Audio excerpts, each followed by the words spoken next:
Ads లేకుండా latest episodes చూడండి.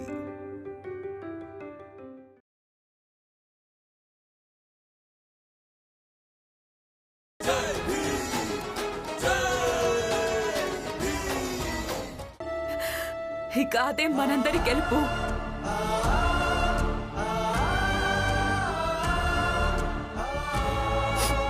అలాగే ఈ గెలుపు కోసం మీరు మీ అందరికీ ధన్యవాదాలు.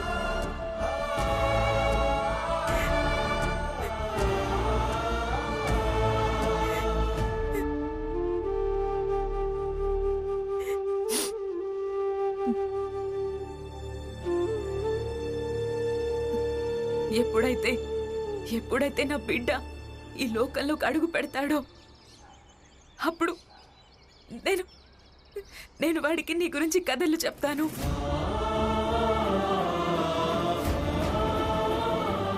ఆ ఒక్క భీమ్రావు ఉండేవాడు. తను చిన్న జాతి అనే ఊపిలో ఇరుక్కుని కష్టపడి చదువుతూ ఆయన వాళ్ళ కోసం పోరాడేవాడని.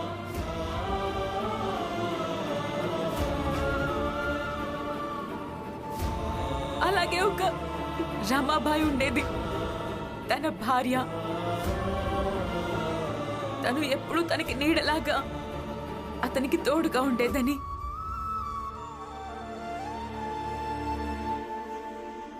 భీమ్, నా బిడ్డ నిన్ను మామయ్య అని పిలుస్తారు. అలాగే రమ నిన్ను అత్తయ్య అని. ఇక అక్క మిమ్మల్ని పెద్దమ్మ అని. ఇక ఈ ఇల్లు వాడికి అమ్మమ్మ గారి ఇల్లు అవుతుంది.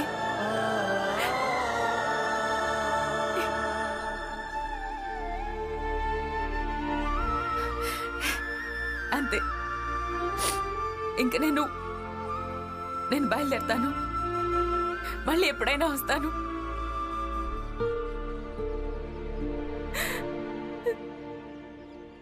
ఇక నేను ఎవరు ఆపినా ఆగలేను.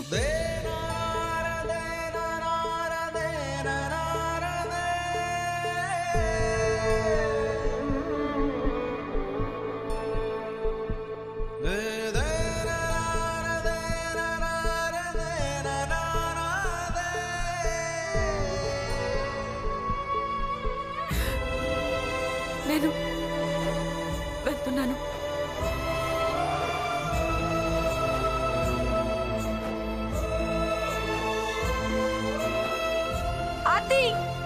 ఆర్తి, ఆగు ఆర్తి. ఆర్తి,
ఆనందంగా ఉంది.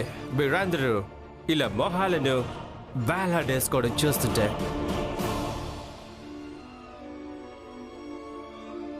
ఇంత నాటకం ఆడితే మీరంతా ఏం సాధించగలిగారు? ఓడిపోవాల్సి వచ్చింది కదా.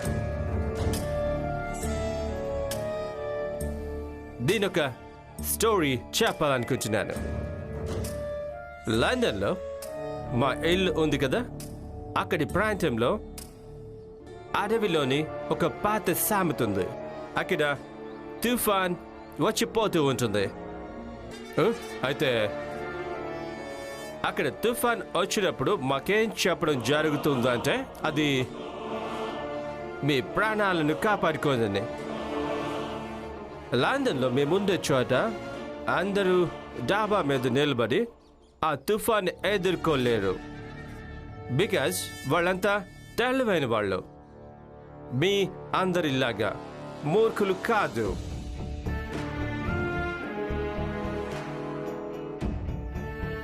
మీ అందరికీ ఎవరు నేర్పించాలి? ఒకవేళ అలా చేస్తుండకపోతే ఈరోజు ఆర్తి మీ దగ్గరే ఉండేది, అంతా కూడా సవ్యంగా ఉండేది. కానీ మీరందరూ పోరాడాలనుకున్నారు, అలాగే ఓడాలనుకున్నారు. పోరాడకుండా ఉంటే ఓడేవాళ్ళు కాదు. ఈసారిలాగా మరోసారి తుఫాన్ వస్తే దాన్ని మీరు ఎదురించే పొరపాటు మాత్రం చేయొద్దు.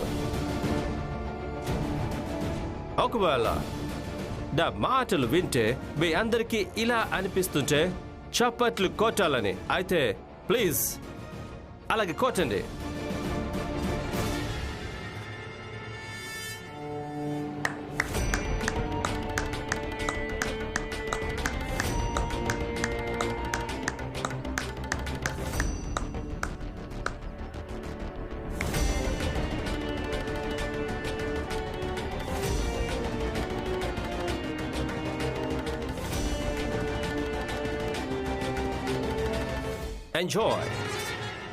ఎంజాయ్ చేయండి.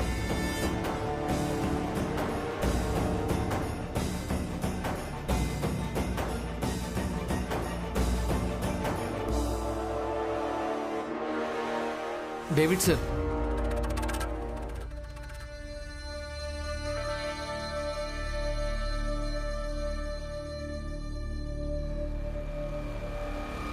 సమయం పడుతుంది కానీ మీలాంటి వాళ్ళు ఏదో ఒక రోజు అర్థం చేసుకుంటారు. దేశాలన్నింటినీ గెలిచామన్న సంతోషం కంటే ఎక్కువగా ఎప్పుడు బాధ కలగటం మంచిదంటే ఎప్పుడైనా మీరు ఒకరి మనసులోంచి తీసేయబడ్డప్పుడు. భీమ్ కాదు, ఆర్తి గారి పేరు తలుచుకోండి. తన పేరే ఎందుకంటే తను మిమ్మల్ని ప్రాణంగా ప్రేమించేది, తను మిమ్మల్ని గౌరవించేది. కానీ ఇప్పుడు మీకు మొహం చాటేసి వెళ్ళిపోయింది.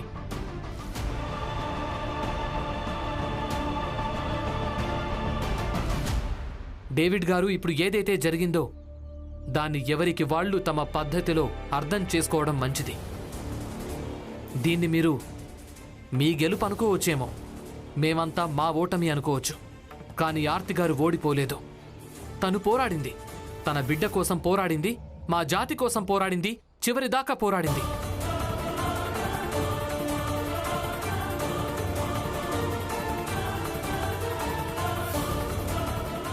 అలాగే వెళ్తూ వెళ్తూ ఇలా కూడా చెప్పి వెళ్ళిపోయింది, మీరు ఉన్నా లేకపోయినా కూడా తనకేం పెద్ద తేడా ఉండదని.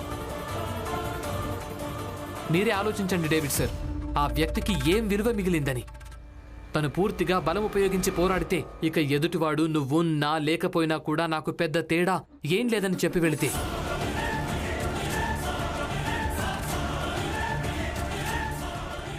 ఇక మిగిలింది మీరు చెప్పిన లండన్ స్టోరీ అంటారా?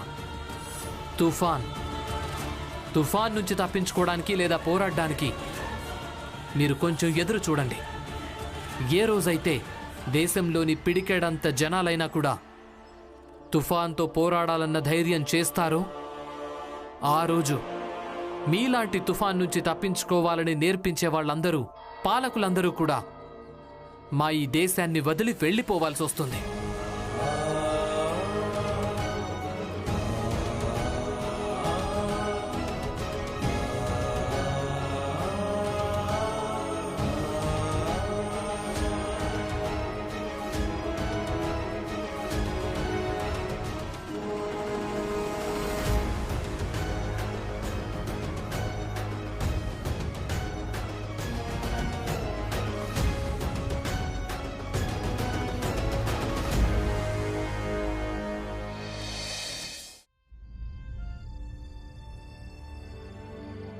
ఎప్పుడైతే నా బిడ్డ ఈ లోకల్లో అడుగు పెడతారో అప్పుడు నేను వాళ్ళకి నీ గురించి కథలుగా చెప్తాను. ఒక భీమ్రా ఉండేవాడు. తను చిన్న జాతి అనే ఊపిలో ఇరుక్కొని కష్టపడి చదువుతూ ఆయన వాళ్ళ కోసం పోరాడేవాడని. భీమ్, నా బిడ్డ నిన్ను మావయ్య అని పిలుస్తారు. ఇక ఈ ఇల్లు వాడికి అమ్మమ్మ గారి ఇల్లు అవుతుంది.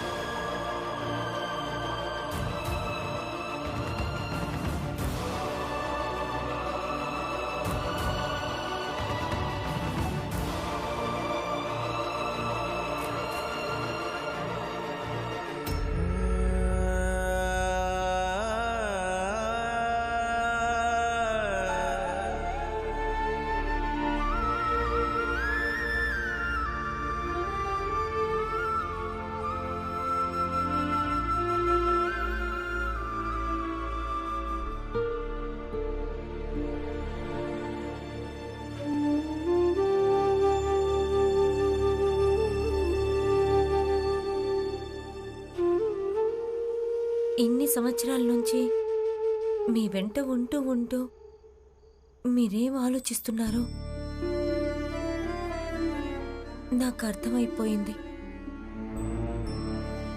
అలా చేయడం వల్ల ఏమొస్తుందని నేను ఈరోజు ఇలా అనను. ఎందుకంటే మీ దగ్గరే నేర్చుకున్నాను. ఆలోచించడం వల్ల జరిగిన సంఘటనలు మనసులో స్పష్టంగా ముద్రించుకుపోతాయి.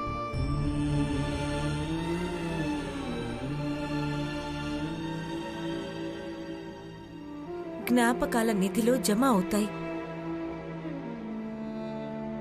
ఆ జ్ఞాపకాలతోనే భవిష్యత్తులో నిర్ణయాలు తీసుకోవడానికి సహాయం లభిస్తుంది.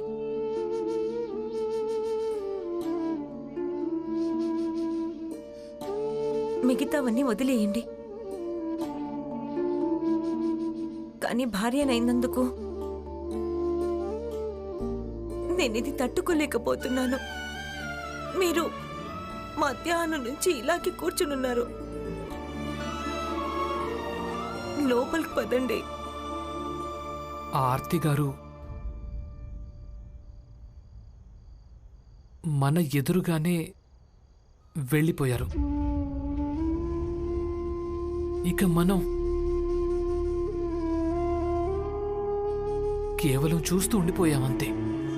మనం ప్రయత్నం చేశాం కదా, అయినా ఇంకా ఏం చేయగలం?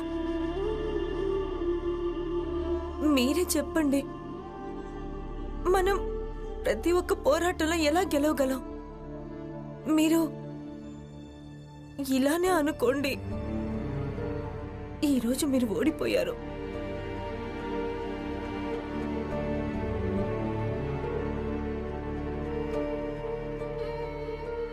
పదండి.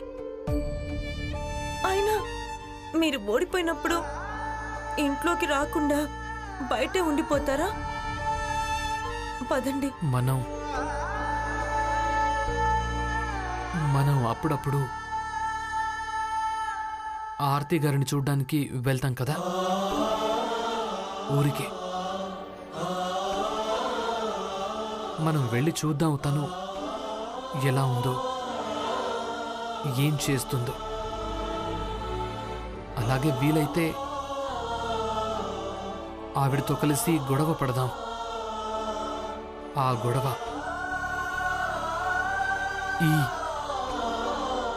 ఈ సమాజాన్ని ఎలా మార్చడం కోసమంటే రాబోయే భవిష్యత్తులో ఈ సమాజం కారణంగా ఎప్పుడూ ఏ ఆర్తి గారు కూడా ఇలా ఇల్లు వదిలేసి పారిపోవాల్సి రాకుండా ఉండడానికి.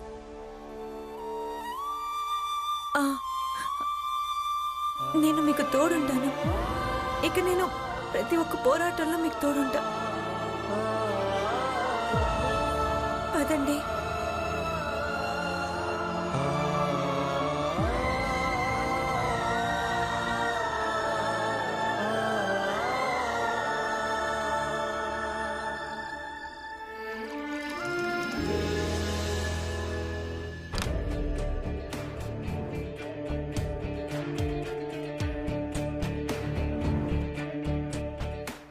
సమయం పడుతుంది, కానీ మీలాంటి వాళ్ళు ఏదో ఒకరోజు అర్థం చేసుకుంటారు. దేశాలన్నింటినీ గెలిచామన్న సంతోషం కంటే ఎక్కువగా ఎప్పుడు బాధ కలగడం మంచిదంటే ఎప్పుడైనా మీరు ఒకరి మనసులోంచి తీసివేయబడ్డప్పుడు. భీమ్ కాదు, ఆర్తి. ఆర్తి పేరు తలుచుకోండి. తననే ఎందుకంటే తను మిమ్మల్ని ప్రాణంగా ప్రేమించేది కాబట్టి. కానీ ఇప్పుడు మీకు మొహం చాటేసి వెళ్ళిపోయింది. ఆ వ్యక్తికి ఏం విలువ మిగిలిందని తను పూర్తిగా బలాన్ని ఉపయోగించి పోరాడితే ఇక ఎదుటివాడు నువ్వున్నా లేకపోయినా నాకు పెద్ద తేడా ఏమీ లేదని చెప్పి వెళ్ళిపోతే,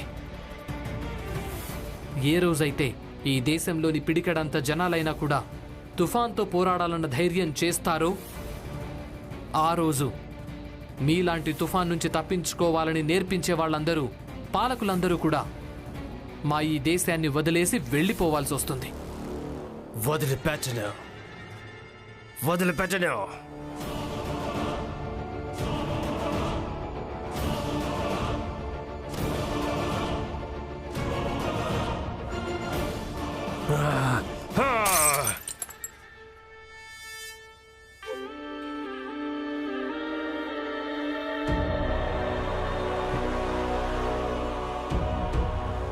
మీరా వెళ్ళిపోండి, మీరందరూ వెళ్ళిపోండి. నాకు ఒంటరిగా ఉండాలనుంది. చూడండి,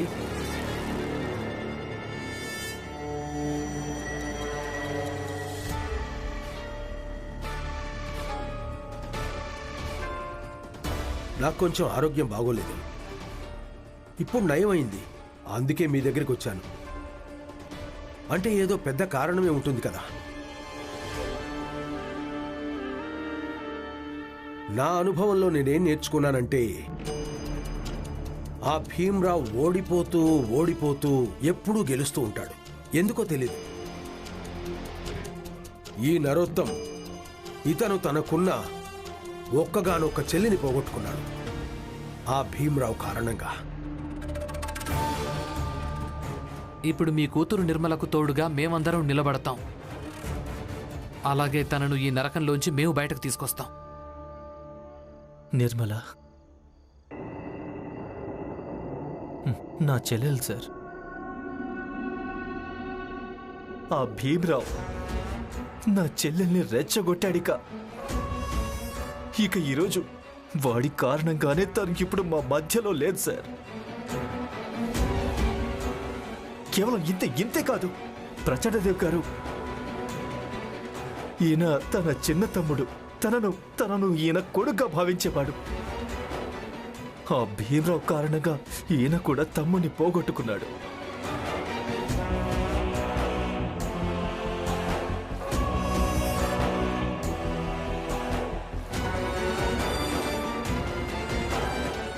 వాడు చిన్న జాతి వాడన్నది మర్చిపోవద్దు. ఆ భీమ్రావ్ కారణంగా మేము చాలా పోగొట్టుకున్నాం సార్. నేను కూడా పోగొట్టుకున్నాను భీమ్రావ్ కారణంగా. ఆంగ్లేయ ఆఫీసర్ని అయ్యుండి కూడా నేను స్టేషన్లో రాత్రంతా ఉండాల్సి వచ్చింది. అంతేకాదు, వాడు నన్ను అనరాని మాటలు అన్నాడు. ఆయన నేనేమి చేయలేకపోయాను.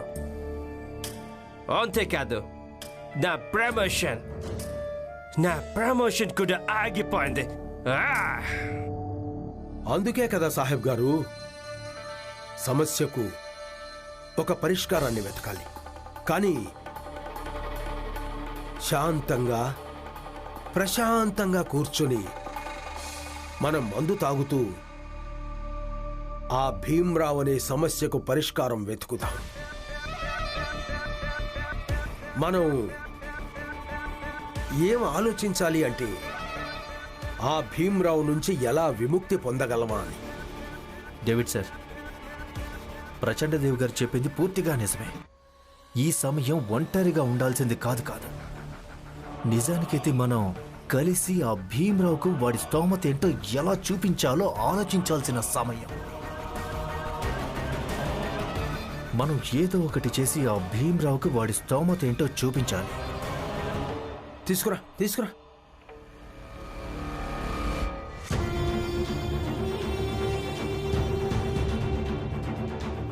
చేర్స్.